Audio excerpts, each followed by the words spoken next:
Bienvenue sur Mobility TV, l'interview Starting Block. On vous présente une jeune pousse. Aujourd'hui, une jeune pousse qui prend son envol. On vous présente CAPS, dont Paul Cassé est le PDG. Bonjour à vous, Paul Cassé. Bonjour, merci de m'avoir ici. CAPS, c'est en quelque sorte essayer d'imaginer un drone à taille normale. Vous le grossissez, la taille d'une personne. Ça vous donne une voiture volante. Vous allez nous expliquer comment ça fonctionne, comment ce rêve, ce qui passe presque pour de la science-fiction, peut devenir réalité dans pas si longtemps que ça. Avant de ça, vous allez nous parler de votre parcours. Par quelle étude on passe, par quel cursus on passe pour concevoir une voiture volante ? Eh bien, tout à fait. Dans un premier temps, on ne le fait pas tout seul. Moi, de mon cursus, je suis physicien de l'école normale, là où j'ai rencontré d'ailleurs mes associés. Qui sont de la même spécialité que vous ? De la même spécialité, physicien tout autant. Et quand on a compris qu'on voudrait commencer à se lancer dans ce projet, on était encore dans nos études.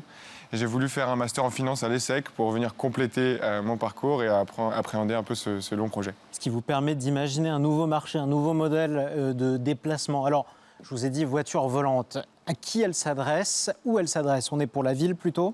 Exactement. En fait, on a trait dans ce domaine-là avec la volonté de faire un service qui soit à la fois pour tout le monde et au cœur de nos villes. Le constat est assez simple, en fait. Toutes les grandes villes du monde aujourd'hui ont un problème de congestionnement, de saturation. On a tous expérimenté des embouteillages à rallonge. Et l'idée, on a tous rêvé de passer par au-dessus. Exactement, c'est tout à fait ça. Sauf que vous le dites pour tout le monde. Pour que ce soit pour tout le monde, il faut que ce soit pas cher. Justement, c'est une des clés de ce que vous avez imaginé, c'est que ce soit pas cher du kilomètre. Vous avez même calculé un déplacement qui reviendrait quasiment à 1 euro du kilomètre comme un taxi. Comment vous y arrivez ?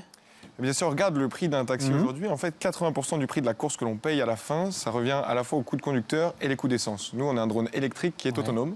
Donc, on va pouvoir venir amortir le prix de la course de cette façon. Donc, ce sera pas cher. Il faut que ce soit pas lourd, j'imagine aussi. Exactement. Là, vous touchez deux des aspects cruciaux du projet. On s'est dit que si la voiture volante devait devenir une réalité à échelle globale dans nos villes, il fallait deux choses. Qu'elle soit discrète, pour ne pas déranger la population citadine, et abordable, afin que tout le monde en ait une réelle utilité. Si c'est quelque chose de très bruyant, réservé à des personnes très fortunées, cela ne serait pas accepté. Sauf que là, il y a un paradoxe apparent. Et alors, comme vous avez justement décroché un diplôme de finance, vous allez m'expliquer aussi comment ça peut fonctionner. D'habitude, une innovation révolutionnaire, les premières voitures par exemple, c'est cher, c'est pour les plus riches, parce qu'il n'y en a pas beaucoup, et parce qu'il faut amortir le coût de l'innovation. Là, vous me dites que ce ne sera pas cher. Alors tout à fait, depuis ces innovations, maintenant on est passé dans l'automatisation qui va permettre de réduire les coûts. Et nous, on a une étape intermédiaire qui est plutôt que de fournir un service pour des personnes fortunées, qui serait de transporter des biens, de travailler pour de la logistique dans un premier temps, pour petit à petit aller vers le marché global des personnes. Sauf que, imaginons le début, vous arrivez, je vous souhaite d'en distribuer le plus possible dès le début. Malgré tout, vous allez permettre à des gens qui distribuent, pourquoi pas des biens, dans des grandes villes congestionnées, de passer par-dessus ces embouteillages pour le même prix. Concrètement, tout le monde le voudra. Vous aurez une demande qui sera plus forte que l'offre. Normalement, ça fait augmenter les prix. Peut-être, c'est tout le mal que je nous souhaite. Dans le premier temps, c'est aussi la volonté d'une levée de fonds ambitieuse pour pouvoir venir pallier à cette demande. Mais il y a aussi une volonté réglementaire. Vu que c'est un marché très réglementé, l'ouverture ne sera pas non plus totale d'un coup, ce se fera par étapes. Ça nous amène justement à cette question-là. On parle presque d'une nouvelle frontière pour la mobilité, puisque concrètement, aujourd'hui, on ne se déplace pas dans les airs. Même les téléphériques, ça ne compte pas, c'est sur un fil. Donc, à partir de là, quelles sont les règles ? Et qui a le droit de se déplacer dans les airs aujourd'hui ? Qui aura le droit dans 2-3 ans ? Alors c'est très dépendant de la position géographique où vous vous trouvez. Il y a certaines zones qui sont beaucoup plus libéralisées que d'autres. Aujourd'hui, c'est réservé à des professions très particulières. On va aller pour des ambulances ou du journalisme dans certains cas. Mais il faut savoir que souvent, malheureusement, les règles aéronautiques au-dessus de nos villes datent de la Seconde Guerre mondiale. C'est quelque chose qui a vocation à être amélioré et dont les entités de réglementation travaillent vite et bien en ce moment sur le sujet. Parce que ça pose aussi d'autres questions qui sont presque vertigineuses. Regardez le nombre d'automobilistes qui ne savent toujours pas reconnaître celui qui a la priorité. Là, on passe en 3 dimensions concrètement. Ça veut dire aussi qu'il y aura des nouvelles règles qu'il faudra établir. Ah, tout à fait. Le paradigme est complètement différent. Avoir une voiture volante permet d'utiliser la 3e dimension.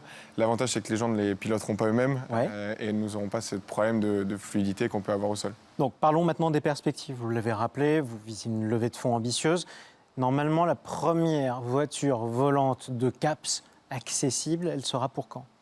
Alors, dans un premier temps, comme je l'ai dit, ce sera pour du transport de logistique, aux alentours de 2024-2025. Nous visons à faire nos premières livraisons de drones à ce moment-là. Et pour le plus grand nombre, pour le transport de passagers, l'objectif affiché, c'est 2028-2030 pour pouvoir faire nos premières courses en ville. C'est-à-dire qu'avant même, quand on n'aura pas encore interdit la vente des voitures thermiques en Europe, on pourra déjà se déplacer dans une capsule de CAPS ?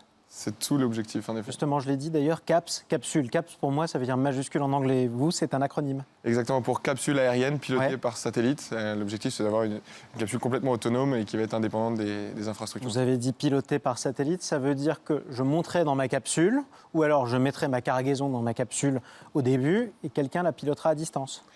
Dans un premier temps, on peut imaginer ce genre d'application, mais in fine, la capsule a vocation à n'effectuer que des trajets qui sont préétablis, prévalidés en amont. Et donc, elle peut se positionner par elle-même et effectuer le trajet sans aucun pilotage à distance. On est sur un marché, un domaine où, qui attire un certain nombre d'entreprises aussi. Vous n'êtes pas les seuls forcément à travailler sur cet aspect-là. Est-ce que vous espérez être le premier ? Alors on fait déjà partie des premiers. Il y a beaucoup de segments dans ce marché à déterminer, notamment les zones d'exploitation, les distances à effectuer. Nous, on est sur un secteur très particulier qui est le domaine urbain pour la petite distance, avec une architecture multirotor. Sur ce secteur-là, évidemment, nous ne sommes pas les seuls. Nous sommes probablement les seuls Français aujourd'hui, parmi les premiers, et avec une vocation d'apporter une vision à plus long terme pour le transport de passagers, ce qui est assez unique de notre entreprise. Et justement, question importante, est-ce que c'est facile de venir avec un concept pareil, de le nourrir, de le faire grandir en France, ou est-ce que c'est plus facile dans d'autres pays ? Écoutez, c'est une très bonne question. Je pense que la France est un pays pionnier de l'aéronautique, avec un bassin industriel dédié à l'aéronautique très riche et qui aide à fournir des solutions. Alors, on a le personnel, on a les ingénieurs, on a tout ce qu'il faut. Qu'est-ce qui nous manque ? La passion des fondateurs. Et vous l'avez ? Exactement. Donc on peut espérer un envol, effectivement, dans les années, dans le créneau que vous nous avez donné. C'est tout ce qu'on souhaite aujourd'hui. Les Jeux Olympiques, par exemple, de Paris. Nous, notre objectif pour les Jeux Olympiques de Paris, dont on a la chance d'être un des hubs les plus dynamiques autour de la mobilité urbaine et aérienne, propose les premières démonstrations et les vols commerciaux de voitures volantes pour les Jeux Olympiques 2024. Nous, notre objectif, c'est d'être là pour faire des démonstrations, mais pas encore des vols commerciaux. Au moment, justement, où toute la planète regardera. Merci beaucoup. On vous dit quoi ? Bon vent, bonne route, bon trajet, bon vol ? Bon vol, c'est très bien. Bon vol, ce sera très bien. Merci à vous, Paul Cassé, d'avoir présenté CAPS dans l'interview Starting Block de Mobility TV.